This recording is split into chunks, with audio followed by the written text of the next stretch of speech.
Live from Fargo and serving you on TV, online, and on the go.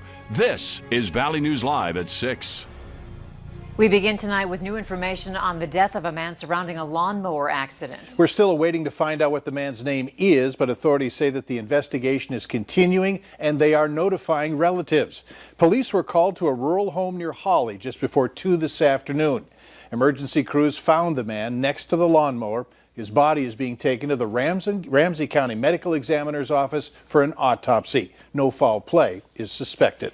The National Weather Service has now confirmed that last Friday's damage to the Elbow Lake Golf Course was tornado related. They also say there were 5 twisters in that area.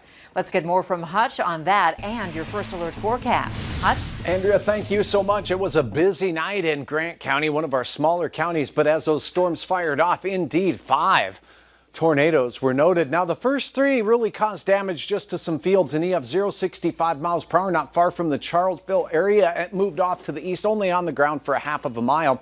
And the second storm here southwest of Wendell had a little longer path, 4 miles it was on the ground. Stronger winds as well, estimates of 75 mile per hour winds, and another near 70 mile per hour EF 0 south of Wendell and was on the ground for 1 mile. Here is the strong tornado. This one passed dangerously close to Elbow Lake, just 2 miles to the south of you on its way through, and it did that damage that Andrea was showing you the video of earlier. Another one just to the west of Hoffman did some damage to a roof on a home and a pole shed. Things quieter for now tonight as we have warm temperatures that will remain in the 70s as we go through our evening here in Fargo. Overnight, we could have some rumbles of thunder, but we're going to get through the dinner hour and much of our evening before those chances increase. Grand Forks, much the same. I'll have hour-by-hour details, and we'll talk a little bit more about where and when those storms have the best chance at firing here in just a bit. All right, thanks, Hutch.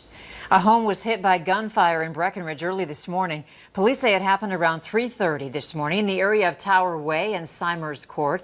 They tried to stop a light-colored SUV in the area, but the driver took off. They later found it abandoned in Wahpeton. Inside, a firearm was found, and the search continues for those who were inside. If you have information or home security video of that vehicle, go ahead and call police. 218-643-5506.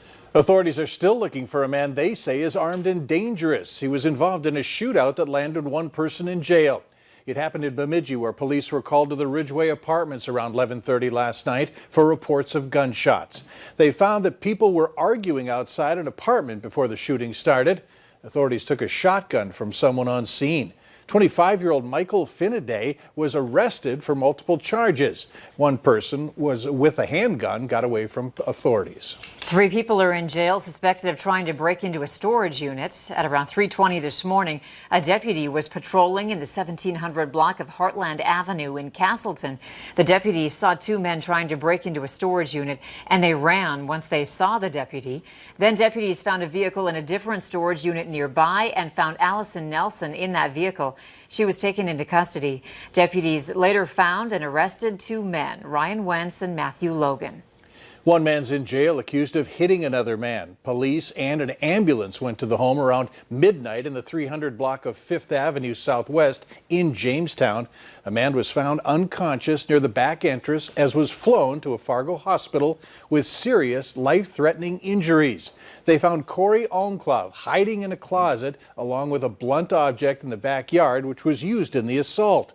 After Almclaw was taken to the hospital for a medical evaluation, he was taken to the Stutsman County Corrections, a jail where he awaits formal charges. We now know the name of the 18-year-old woman who drowned while saving several children on Clearwater Lake.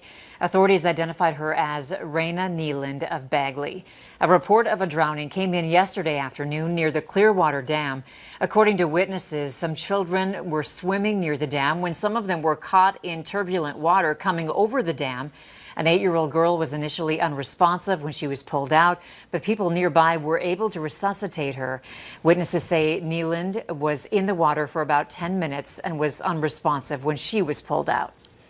No one was hurt after a fire broke out in a garage. It happened around 4:20 this morning at 607 First Avenue East in West Fargo. The estimated loss was less than $15,000. The cause of that fire was ruled as undetermined. Alcohol is believed to be the cause of a single vehicle accident that sent 2 people to the hospital with serious injuries.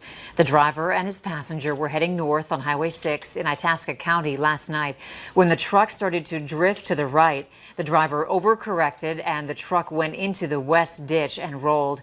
The 2 were not wearing seatbelts. Both victims were flown to a hospital with life-threatening injuries. Police in Moorhead have released video that captures the moments that officers stopped a Black Lives Matter organizer locally over the weekend. Faith Dixon of BLM made several accusations against the department in a viral Facebook post. You can see the police video and the Facebook post on our website at valleynewslive.com. The superintendent of Grand Forks Public Schools says he's embarrassed by recent racist incidents that happened in his district and says he's working to address it. Superintendent Terry Brenner says he was shocked to learn that after the spring year finished, a group of high school students posted some racially insensitive remarks. Yesterday, we reported on an Instagram page called Racism in ND Schools, where students anonymously share their classroom experiences. There were several posts by students from Grand Forks schools. I was embarrassed that any of this was linked to our school district. I was embarrassed that any of this was linked to our community. And frankly, I was embarrassed that this was even linked to humanity at all. Superintendent Brenner says he set up a committee to combat racism in the district. He says they will present a plan to the school board in October. A West Fargo Plasma Center has issued an apology after our investigation into an incident involving a Black Lives Matter mask late last week. Valley News Team's crime and safety reporter Bailey Hurley talked with both the company and the woman involved, who says she'll still continue to donate but is disappointed. Naomi Munoz has been wearing this mask since early June. This isn't a political statement. This is a civil rights. This is human rights. And says she hasn't encountered any issues when wearing it, including at her biweekly BioLife donations. That is until last Tuesday when Munoz says she was asked to change out of her mask for one of the companies. I figured they wanted us to start wearing disposables for medical reasons. But says when she got back to the donation beds, she realized that wasn't the case. This person and this person and this person all had their cotton whatever masks on. I was like, okay, well, there's something bigger than this now. Munoz says while she was bothered, she decided to brush it off, but wore the mask again at her Thursday appointment.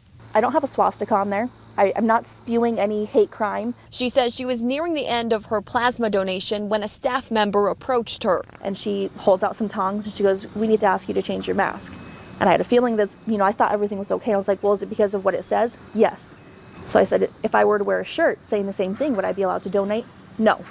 So you either can put on a disposable mask or you can disconnect and you will not be paid. Munoz says the staffer did not provide her with a written copy of the new policy, nor were there any signs stating the rule change. And today in a statement, BioLife says, quote, a mistake was made and says they've since apologized to Munoz, adding Munoz is welcome back to their facility with any face covering of her choice. She says while she has reservations about going back, she says she plans to continue donating with BioLife while also still sporting her favorite mask. In West Fargo, Bailey Hurley, Valley News Live. BioLife also says donors' masks can have writing on them as long as there is no profanity. To read their full statement, head to our VNL app, news app, and click on the story. Moorhead Public Schools has now released its Return to Learn plan, what the school board has in mind for your children in the upcoming school year. Later on Valley News Live at 6. Temperatures really heating up out to the west where we have some 90-degree weather in the central Dakotas. Last night, storms fired in central South Dakota. I'll tell you where they fire overnight tonight, coming up in your hour-by-hour forecast next.